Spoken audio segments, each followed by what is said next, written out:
नमस्कार, आप देख रहे हैं ललित समाचार। श्री श्वेतांबर महादेव शिव मंदिर खरड़ में श्रीमद् भगवत कथा के दिव्य एवं भव्य साप्ताहिक आयोजन विशाल कलश यात्रा 2 अप्रैल 2023 से 8 अप्रैल को हवन भंडारा मां अन्नपूर्णा की अनुकंपा के साथ संपन्न हुआ, जिसमें गोवर्धन गिरिराज को 56 प्रकार के व्यंजन का भोग लगाया गया और परम पूज्य कथावाचक वेद व्यास श्री गणेश चंद्र तूड़ी जी महाराज की ओर से गोवर्धन गिरिराज का सुंदर वर्णन करते हुए व्यास जी कहते हैं कि भगवान की छतर छाया में जो भी खड़ा हो जाता है उसे संसार चाहे किसी भी प्रकार का कष्ट दे, वो सभी कष्ट क्षण में दूर हो जाते हैं। जिस प्रकार से भगवान ने गिरिराज के नीचे समस्त जनता की रक्षा उस समय आकाश से जल वायु 7 दिन तक चलती रही, पर किसी पर भी कोई संकट नहीं आया।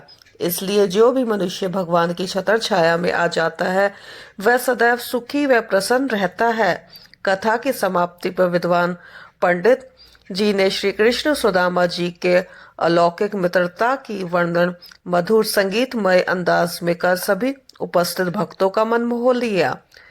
संस्थापक बी खन्ना, अध्यक्ष नरेश ठाकुर, उपाध्यक्ष रविंदर खन्ना, अतिरिक्त अध्यक्ष जेबी सिंह, कोषाध्यक्ष बलबीर सोनी, उप कोषाध्यक्ष रजनी बजाज, पंडित जी दिनेश मिश्रा प्रचार प्रसार की जिम्मेदारी निभाई। समाज सेवी अशोक कुमार शर्मा, शिवालिक, पाम सिटी खरड़, पंजाब ने। ललित समाचार की तरफ से अख्तर फारूकी व अजीत सिंह की रिपोर्ट।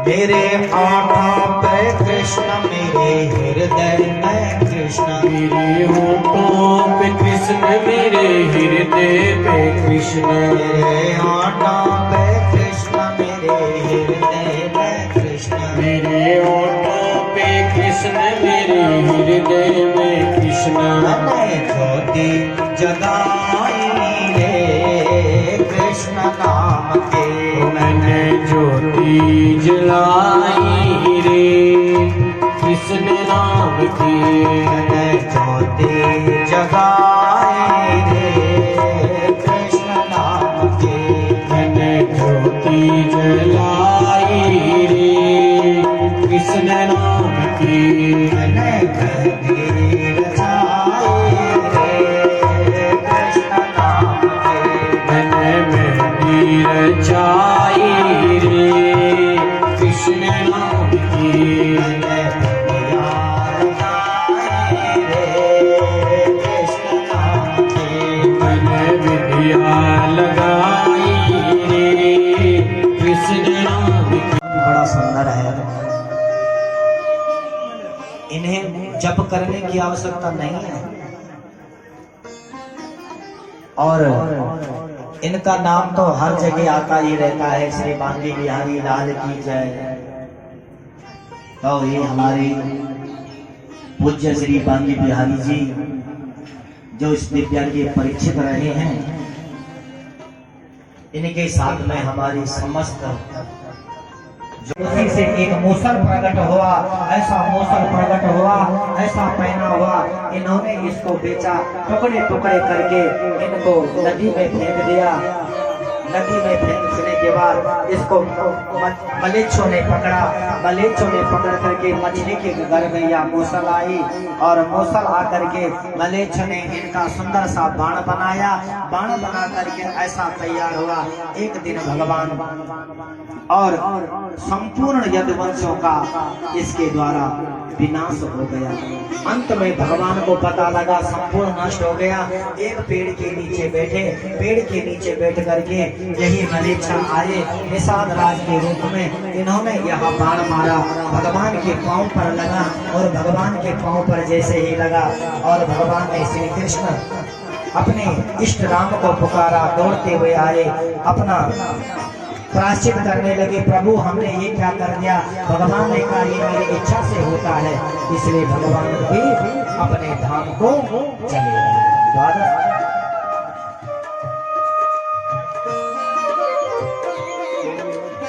एकादश स्कंद को दिया गया विराम और द्वादश स्कंद पर प्रारंभ हुए और द्वादश स्कंद के अंतिम श्लोक पर द्वादशे तो विहारात्रौ यदेवं व्यवहारके स्त्री त्वां पुत्रैस्ते प्रतीयेना यदा क्रिया। इसलिए कलयुग का वर्णन किया गया द्वादश स्कंद में। आने वाला समय ऐसा होगा, यदि हम अभी भी नहीं समझे तो आने वाला 10 साल ऐसा होगा कि हमारी उम्र से भी आगे हो जाएगी, हमारी उम्र आधी हो जाएगी। जो हमने 80 पर मरना था वो 40 में मर जाएंगे। कुछ समय के बाद ऐसा होने वाला है, आयु कोई पूरी नहीं जिएगा, केवल जन्म होगा, केवल 20 वर्ष तक ही धरती पर रहेगा, 20 वर्ष के बाद समाप्त हो जाएगा। फिर और समय चढ़ेगा तो केवल 10 साल तक ही जीवित रहेगा, और समय जब कलिकाल और पाप बढ़ेगा, जन्म लेगा और उसी समय मर जाएगा। इस प्रकार से धीरे धीरे ये कलयुग समाप्त हो जाएगा और प्रलय आ जाएगा, तांडव आ जाएगा, महाभूकंप आ जाएगा, धरती अपने में समा जाएगी। इसलिए पाप से हमें सदैव बचना चाहिए। ऐसा कलयुग में उत्तर प्रदेश के मुरादाबाद जिले में संभाल नाम का एक ब्राह्मण जन्म लेगा और जाने में हम चल रहे हैं, हमारे नीचे कहीं से चींटी आ जाए वो भी पाप है।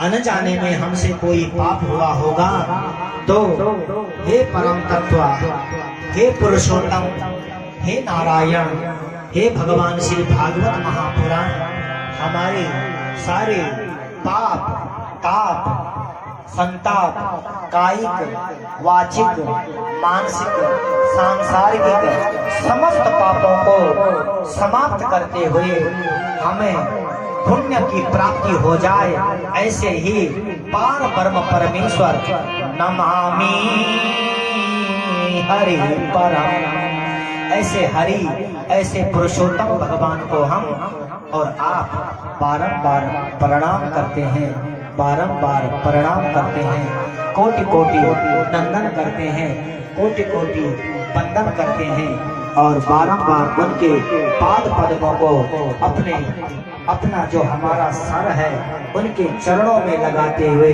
उनका आशीर्वाद प्राप्त करते हुए भगवान को भजन करते हुए उनको प्रणाम करते हैं। बोल द्वारिकाधीश भगवान की जय, भागवत महापुराण की जय। यह कथा का पूर्ण विराम